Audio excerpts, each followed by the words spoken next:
Hello friends. Exam maths के learning platform पे एक बार फिर से आप सभी का मैं वेलकम करता हूं दोस्तों। जैसा कि आपको पता है हम डीडीए के प्रीवियस ईयर्स के जो पेपर्स हुए थे उनको हम डिस्कस कर रहे हैं। देखिए, इस लेक्चर से पहले हम जो 2017 में डीडीए एएसओ के पेपर्स हुए थे उनमें यानी कि 18 और 20 दो डेट में हुए थे, इनको मैं आपको कंप्लीट करवा चुका हूं दोस्तों। मैं उम्मीद कर सकता हूं कि आपको कॉन्सेप्ट की क्लैरिटी हुई होगी और आज आपको इससे एक आइडिया मिल जाएगा कि किस तरीके के क्वेश्चंस आपसे पूछे जाते हैं। ये सब हम डीडीए 2023 को टारगेट करते हुए कर रहे हैं। ठीक है दोस्तों, देखिए, अगर अब मैं डीडीए की बात करूं तो डीडीए का आपका इस साल जो 2023 वाला एग्जाम यानी कि फॉर्म निकले हैं उसमें आपका डीडीए जेई का भी होना है, पटवारी का एग्जाम भी होना है, एएसओ का एग्जाम भी होना है। एएसओ का मैं आपको कंप्लीट करवा चुका हूं। इससे पहले देखिए आपका डीडीए जेई का 2023 में भी एग्जाम हुआ था। ठीक है, मार्च के महीने में, अप्रैल के महीने में।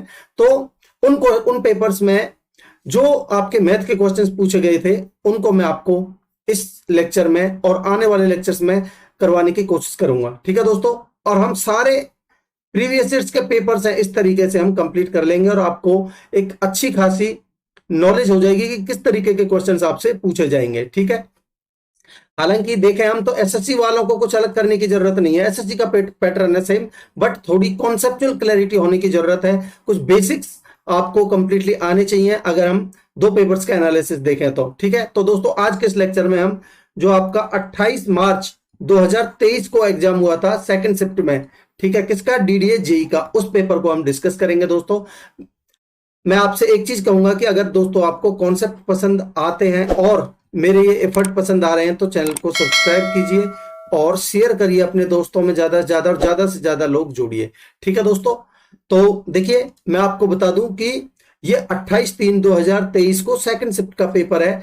जूनियर इंजीनियर जेई यानी कि सिविल वाली ब्रांच का जेई का एग्जाम हुआ था। उसमें आपसे अगर मैं बात करूं मैथ की तो 10 क्वेश्चंस पूछे गए थे मैथ के। ठीक है, तो मैं वो 10 क्वेश्चंस आपको बहुत जल्दी से और बहुत अच्छे कॉन्सेप्ट के साथ समझाने की कोशिश करूंगा दोस्तों। कमेंट सेक्शन में अपना फीडबैक जरूर दीजिएगा कि यही मैं आपको करवाऊं या फिर कुछ और चाहिए आपको, आप कमेंट सेक्शन में बता सकते हैं दोस्तों। ठीक है, तो चलिए शुरुआत करते हैं और पहला क्वेश्चन लेते हैं। देखिए दोस्तों, पहले क्वेश्चन ये आपका अलजबरा का क्वेश्चन है। इसमें आपसे एक्स की वैल्यू पूछी है। एक्स की वैल्यू निकालने के लिए आपको कुछ नहीं, नॉर्मली इसको सॉल्व करेंगे। तो मैं सबसे पहले यहां तक देखूंगा तो ये 2 से जब मैं इसको मल्टीप्लाई करूंगा तो ये क्या बन जाएगा, 2 माइनस में 2x बन जाएगा और प्लस में 2x। जब हम एलसीएम लेंगे तो 2x से 2x कट जाएगा। मैं करके बता देता हूं एक बार आपको। देखिए, अगर मैं यहां से ये पूरा यहां तक अगर मैं इसको सॉल्व करता हूं, ठीक है, तो ये बनेगा आपका 1 माइनस में 1 अपॉन में, यहां मैं करूंगा भाई ये बनेगा 2 माइनस में 2x। ठीक है, जब मैं इसकी मल्टीप्लाई करूंगा और प्लस में 2x है ये आपका। ठीक है, और अपॉन में आपका ये 1 माइनस में x आ जाएगा। ठीक, अब देखिए ये आपका 2x से तो ये 2x कट जाएगा। ठीक है, और ये 1 माइनस एक्स ऊपर पहुंच जाएगा तो ये बनेगा आपका 1 माइनस में 1 माइनस में 1 माइनस में x अपॉन में कितना बचेगा आपका, ये 1 माइनस एक्स ऊपर पहुंच गया, ये 2 बचेगा आपका। ठीक है, तो अपॉन में 2। जब इसको भी आप सॉल्व करोगे, क्रॉस मल्टीप्लाई करोगे तो 2, ये साइन चेंज हो जाएंगे। माइनस में 1 प्लस में x अपॉन में 2, 2 में से 1 जाएगा तो 1, यानी कि 1 प्लस में x/2 ये बचेगा आपका।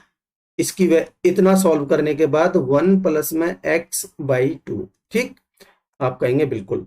अब देखिए भाई आपका ये 1 प्लस में 5x अपॉन में ये आया आपका।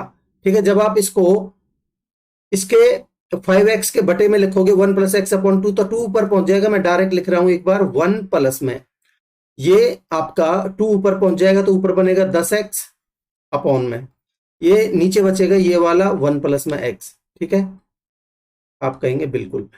और देखिए इसको मैं और सिंप्लीफाई कर दिए, 3 को हम बाद में यूज करते हैं, तो पहले मैं क्रॉस करता हूं 1 प्लस में x प्लस में 10x अपॉन में 1 प्लस में x, ये किसके बराबर है दोस्तों, आप यहां से क्लियरली देख सकते हो, ये हमें 3 के बराबर गिवन है तो बराबर 3।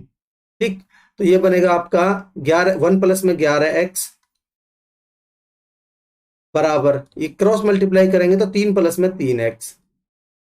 ठीक है, मैं आपको समझाने के लिए इतने आसान आराम आराम से समझा रहा हूं, नहीं तो बहुत जल्दी आप कर सकते हो। देखिए 3x इधर लाएंगे तो 8x बराबर, और ये एक को इधर ले जाएंगे, 3 में से 1 जाएगा तो 2, तो यहां से x की वैल्यू कितनी आएगी, 2/8 यानी कि 1/4। यही आपसे पूछा था।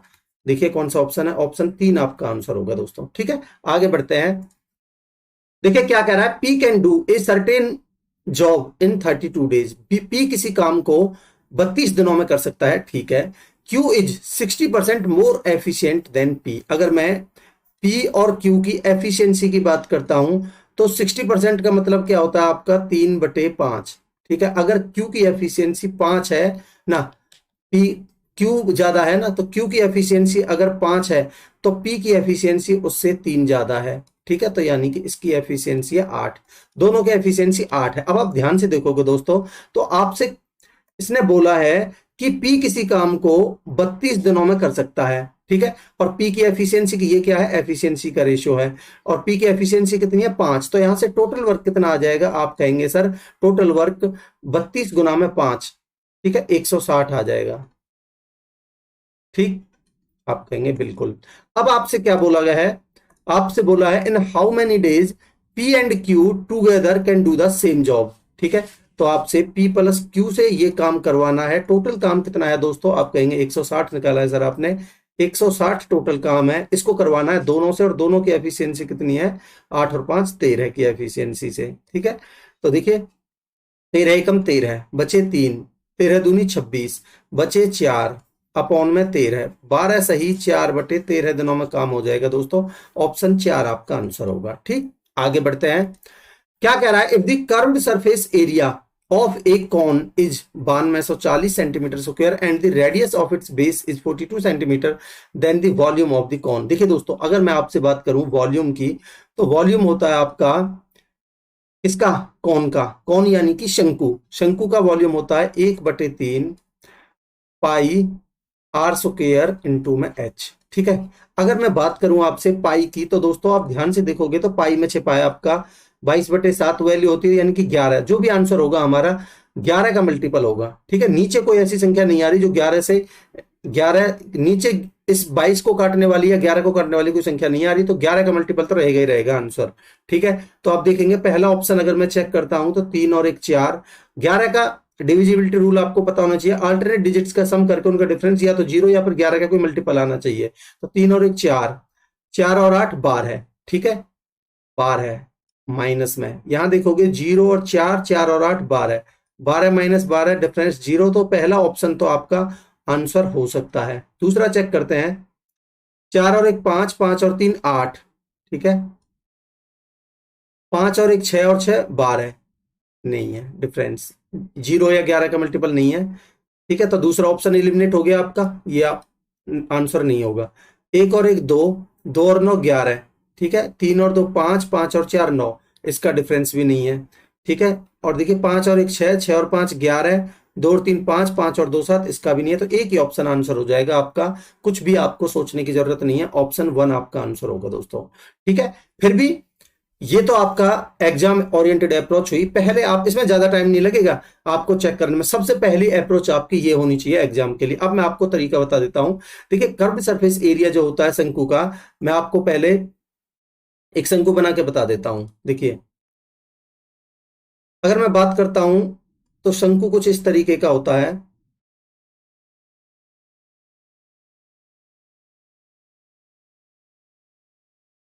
ठीक है, एक इमेज बना देता हूं ताकि आपको, जो दोस्तों ये शंकु होता है ना, इसमें आपको जो पाइथागोरियन ट्रिपलेट्स हैं उनकी क्लैरिटी बहुत अच्छे से होनी चाहिए। कुल मिला के आपको राइट एंगल ट्रायंगल की क्लैरिटी बहुत अच्छे से होनी चाहिए। ठीक है, अगर आपको बहुत जल्दी क्वेश्चन को सॉल्व करना है तो। अब देखिए इसने बोला है, अब इसमें किस तरीके से इसका यूज होगा वो मैं आपको बताऊंगा। इसने बोला है कर्व्ड सरफेस एरिया इसका गिवन है 9240। कर्व्ड सरफेस एरिया जो होता है इसका, वो होता है CSA, कर्व्ड सरफेस एरिया वो होता है पाई आर एल।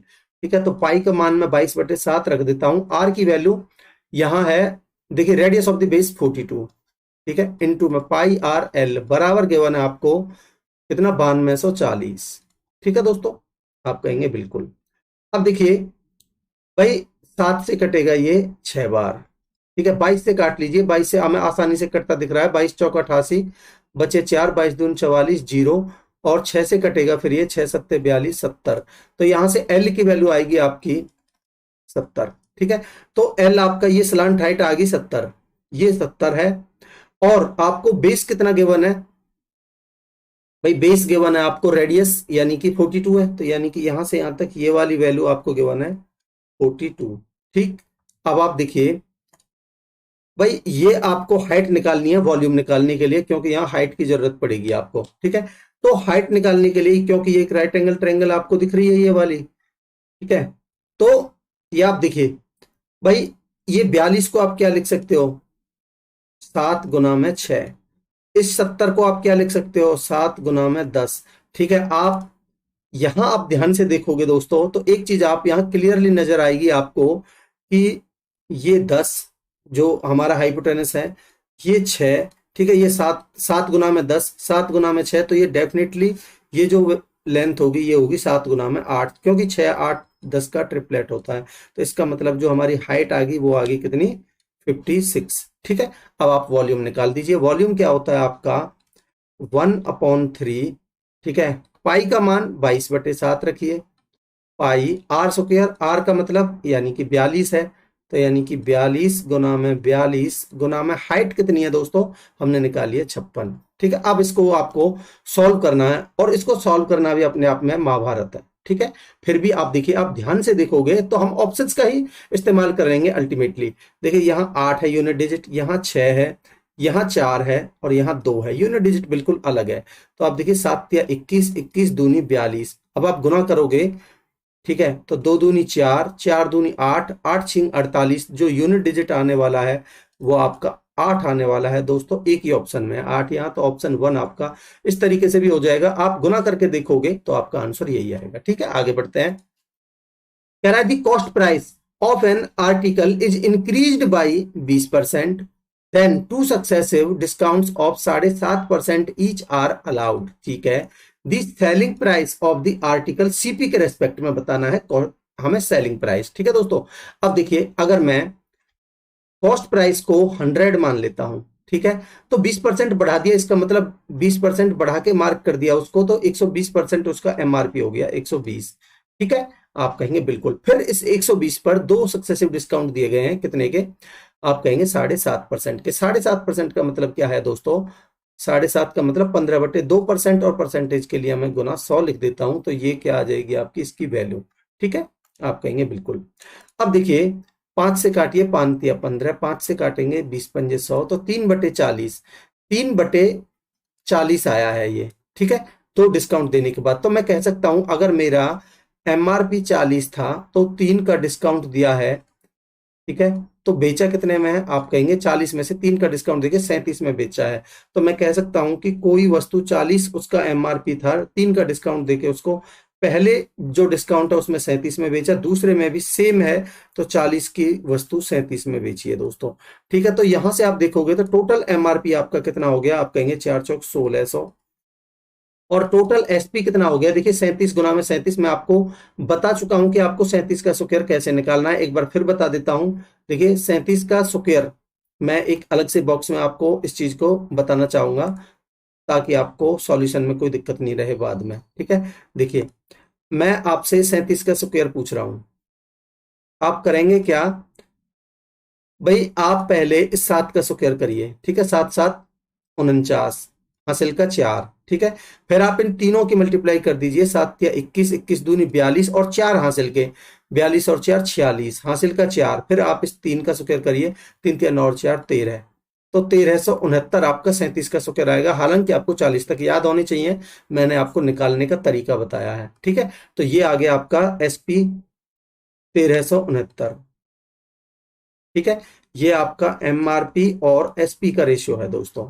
ठीक, अब देखिए एमआरपी हमारे हिसाब से जो भी हमने मानी है, हमारे हिसाब से कितनी आई है? 1600। सवाल के हिसाब से यहां हमने कितनी मानी थी? 120। भाई एक्चुअल में तो यही है। ठीक है, तो मैं कह सकता हूं कि जो 120 है ये आपकी क्या है? 1600 की वैल्यू है।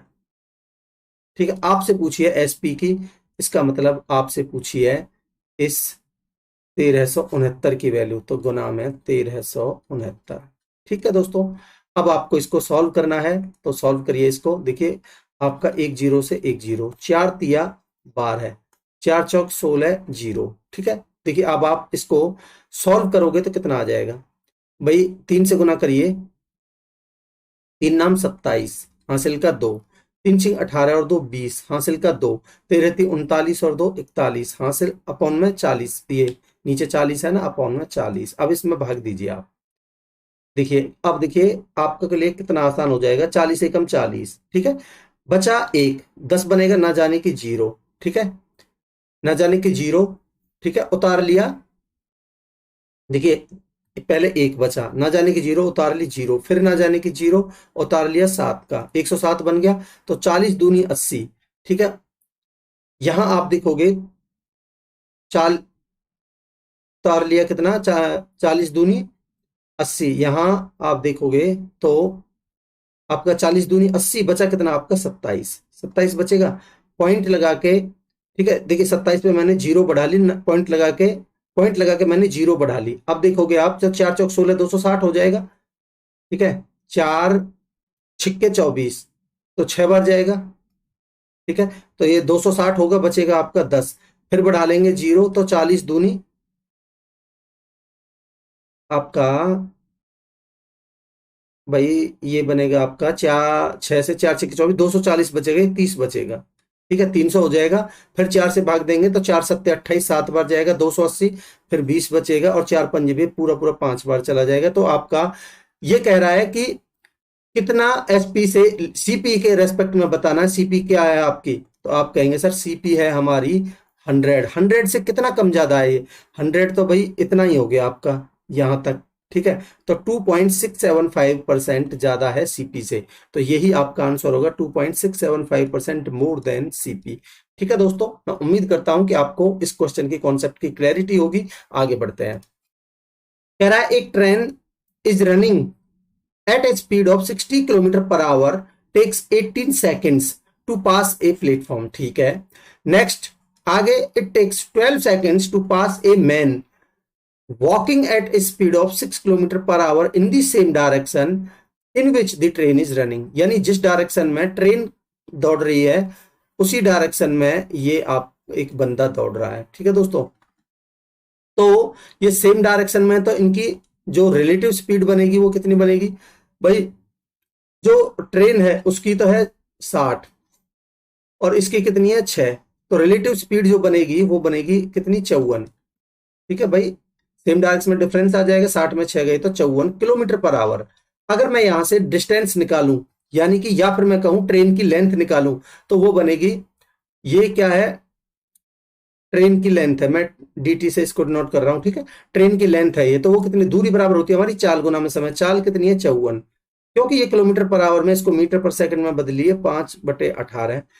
दूरी बराबर चाल गुना में समय। अब देखिए जब आदमी को इसने क्रॉस किया तब इसने समय लिया 12 सेकंड। ठीक है, तो गुना में 12। ठीक है, अब ये मीटर में आ जाएगी आपकी डिस्टेंस। ठीक है दोस्तों, 18 तिया 54, 12 पंजे 60, 6 तिया 18, ये बन जाएगी आपकी कितनी, 180 मीटर। ठीक, अब आपसे पूछिए then the length of the platform. अब जब इसने यहां 60 की स्पीड से इसने 18 सेकंड में उस प्लेटफॉर्म को पार किया, जब प्लेटफॉर्म को पार किया, अपनी लेंथ प्लस में प्लेटफॉर्म की लेंथ, अपनी लेंथ कितनी, 180। ठीक है, प्लस में प्लेटफॉर्म की लेंथ को मैं एल मान लेता हूं। ठीक है, दूरी ये कितनी बन गई, टोटल डिस्टेंस, दूरी बराबर चाल गुना में समय। ठीक है, चाल कितनी है भाई, 60। क्योंकि ये किलोमीटर पर आवर में, तो इसको मीटर पर सेकंड में बदलिए, इंटू में 5/18। ठीक है, चाल गुना में समय, ये कितने, चाल, समय कितना दोस्तों, 12 सेकंड, तो यानी गुना में 12। ठीक, अब आप देखिए इसको सॉल्व करना है हमें, तो कितना बन जाएगा भाई, 6 से काट लीजिए, 6 तिया 18, 6 से काटेंगे 10 बार, और 3 से काटेंगे 4 बार, 4 पंजे 20, यानी कि 200। 200 में से 180 इधर जाके माइनस का हो जाएगा, नहीं, 10 पंजे 50, 5 चौक 20, 200। और ये आपका, अच्छा ये 18 सेकंड है, सॉरी सॉरी, देखिए ये 12 नहीं, 18 सेकंड है, ये इंटू में 18 है। ठीक है, इंटू में 18। अब देखिए भाई आपका ये 18 से 18 कट जाएगा, 6 पंजे 30, 300, 300 में से 180 जाएगा तो लेंथ हो जाएगी आपकी 120 मीटर। यही आपसे पूछा था दोस्तों, प्लेटफॉर्म की लेंथ आपकी 120 मीटर। ऑप्शन 3 आपका आंसर होगा। ठीक है, आगे बढ़ते हैं। क्या कह रहा है, दी वैल्यू ऑफ दिस। देखिए वैल्यू आपको, आप देखिए यहां इस वाले ब्रैकेट तक आप इसको सॉल्व करिए पहले। 7 में से 3 जाएगा तो 4, 4 दूनी 8 माइनस का, और 5 और 3 8 प्लस का, तो ये यहां से यहां तक हो जाएगा 0। इस 3 से मल्टीप्लाई होके भी 0। ठीक है, अब आप देखिए यहाँ 12 है, 12 में से 18 जाएगा तो माइनस का 6। ठीक है, माइनस का 6 की ऑफ के साथ है तो ये बन जाएगा माइनस का 30। 5 से गुना करेंगे माइनस 6 की तो माइनस का 30 बटे में 3 है। ठीक है, तो ये आएगा माइनस का 10, और यहां बाहर कितना है आपका 25। तो दोस्तों हमारा आंसर जो बनेगा 25 माइनस में 10, आंसर बनेगा आपका 15। ऑप्शन 4। ठीक है, आगे बढ़ते हैं। कह रहा है the numerator of a fraction is decrease by 92% and its denominator is increase by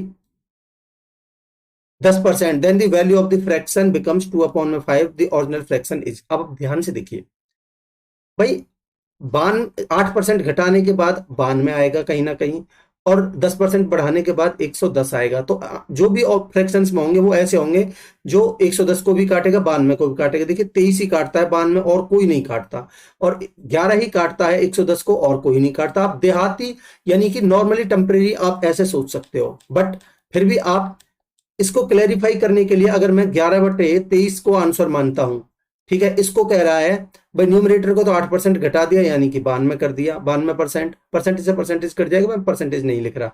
और जो डिनोमिनेटर उसको 10% बढ़ाया तो 110% कर दिया, परसेंटेज से परसेंटेज कट जाएगी। अब ये 2/5 आना चाहिए।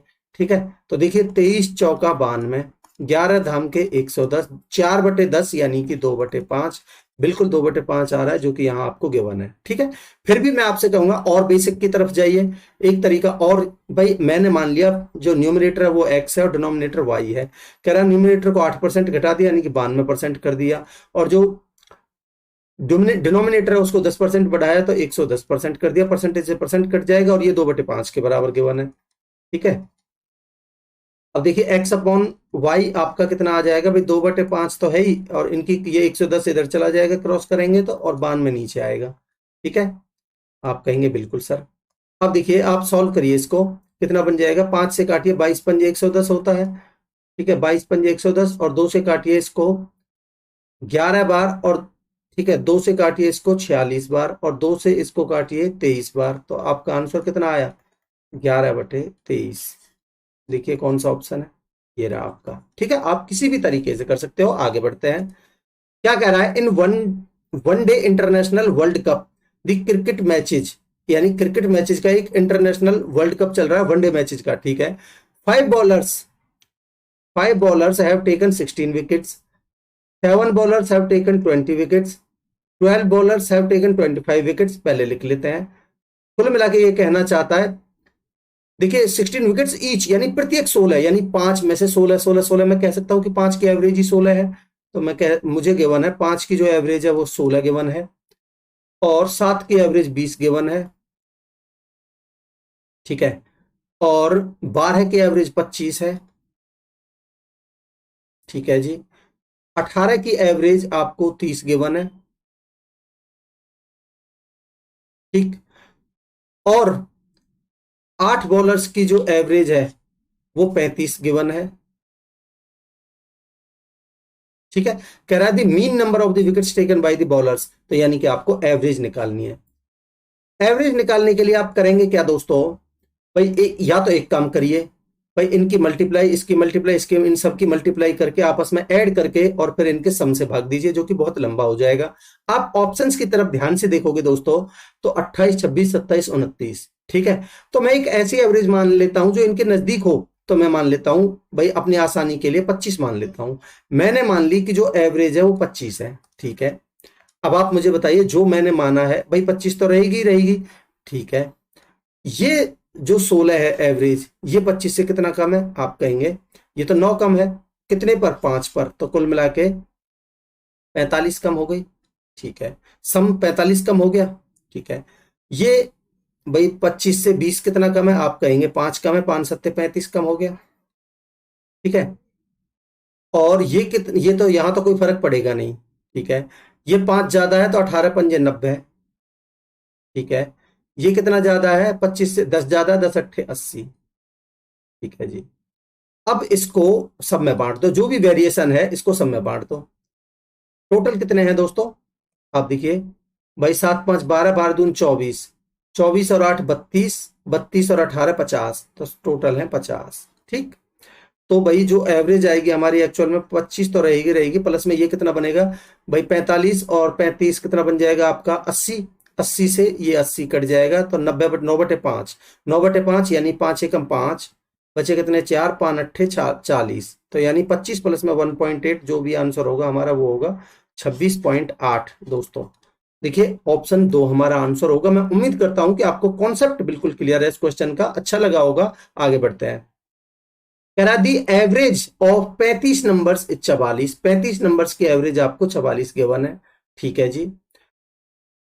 अब कह रहा है अगर ये 3 नंबर्स, इनमें से ये 3 नंबर कौन कौन से, 25 30 और 35 डिस्कार्ड कर दिया यानी कि हटा दिए, then the average of the remaining numbers. देखिए दोस्तों, भाई मैं मान लेता हूं कि मेरी एवरेज है वो 44 तो रहेगी ही रहेगी, ठीक है। अब देखोगे तो ये जो हटने वाले नंबर है 44 से कम है, इसका मतलब जो हमारी एवरेज है वो बढ़ेगी, क्योंकि छोड़ के गए हैं कुछ, और जो छोड़ के गए वो समय बढ़ जाएगा, तो यानी कि 44 से तो ज्यादा ही होगी, हमारा आंसर 44 से ज्यादा ही है सब में, कोई बात नहीं, ठीक है। अब देखिए भाई ये 25 44 से कितना कम है, आप कहेंगे भाई 15 और 4 19 कम है ये, ठीक है। तो यानी कि 19 बटेगा सब में, ये कितना ज्यादा, ये कितना कम है 30, 14 कम है, तो यानी कि 14 भी बटेगा सब में, ठीक है। ये छोड़ के गए हैं भाई, जितना कम है ये उतना छोड़ के गए हैं। 35 कितना कम है, 9 कम है, तो 9 भी बटेगा सब में। और सब है कितने भाई, टोटल 35 थे पहले, 3 उसमें से चले गए, तो यानी कि 32 और बचे हैं, ठीक है जी। जो एवरेज है वो 44 तो रहेगी रहेगी, प्लस में इसको और बांट दो भाई, ये बनेगा 14 और 9 23, 23 और 19 कितना बन जाएगा आपका 42, 42 बटे 32 बनेगा। देखिए मैं इसको अलग ही लिख देता हूँ, 42 बटे में 32, 2 से काटेंगे 21 बार, 2 से काटेंगे 8 बार, तो कितना बनेगा ये 8 एकम 8 दूनी 16,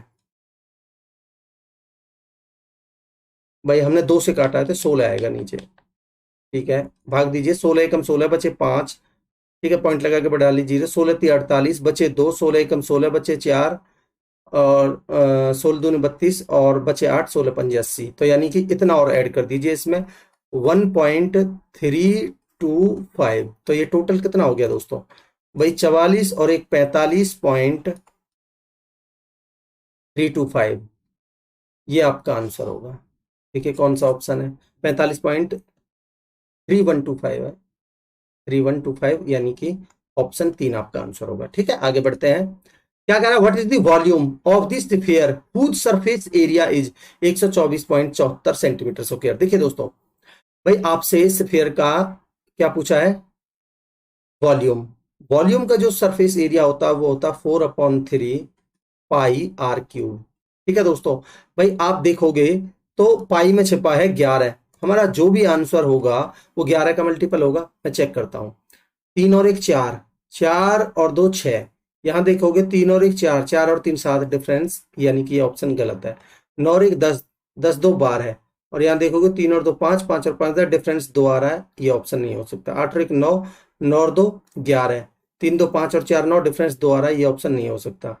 1 0 1, 1 और 7 8, ठीक है 8, और 3 और 9 12, 12 और 7 19, यानी कि 19 में से 8 जाएगा तो डिफरेंस होगा 11, जो कि हमारा बिल्कुल ये 11 का मल्टीपल है, तो ऑप्शन 4 हमारा आंसर हो जाएगा दोस्तों, ठीक है।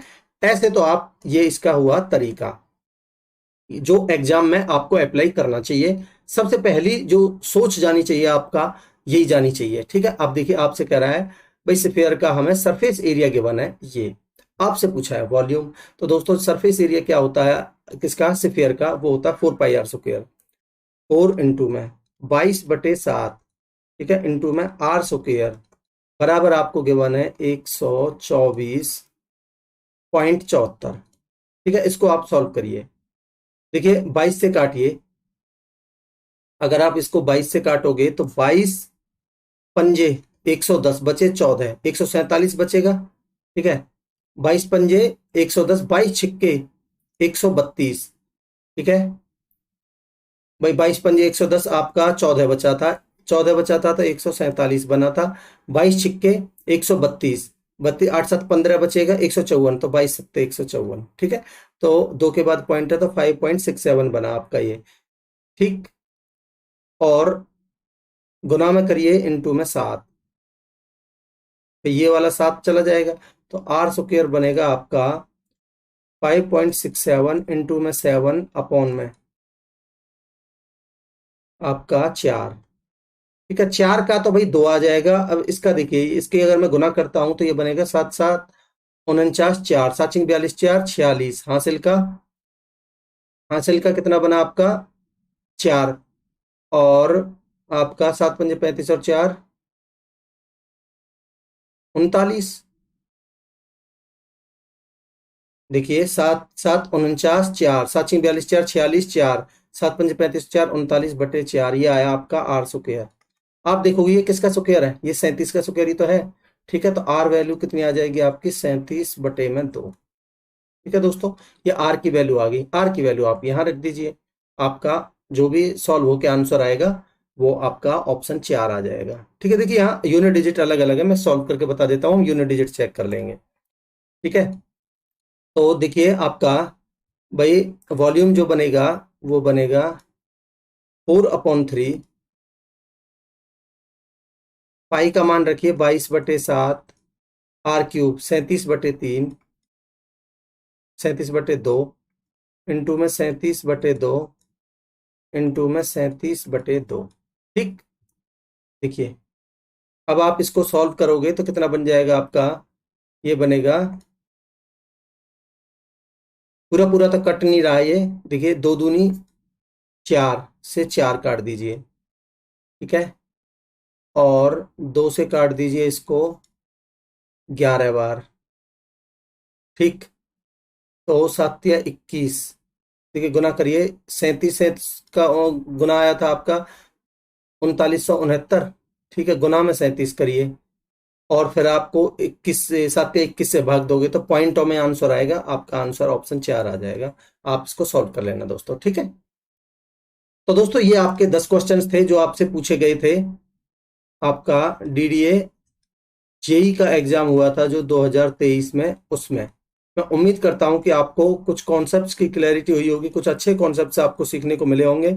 अगर आपको दोस्तों मेरे ये एफर्ट्स पसंद आ रहे हैं तो लाइक का बटन प्रेस कीजिए, अभी चैनल को सब्सक्राइब कीजिए, सब्सक्राइब नहीं किया है तो अपने दोस्तों में शेयर कीजिए, ज़्यादा से ज़्यादा लोग जोड़िए ताकि मैं रेगुलर बेसिस पर आपके लिए लेक्चर प्रोवाइड कर सकूं, मुझे मोटिवेशन मिल सके, ठीक है। और हर लेक्चर की पीडीएफ के लिए टेलीग्राम चैनल है, इसको ज्वाइन कर लीजिए।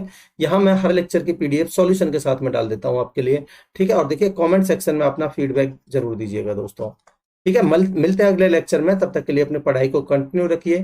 Thank you so much.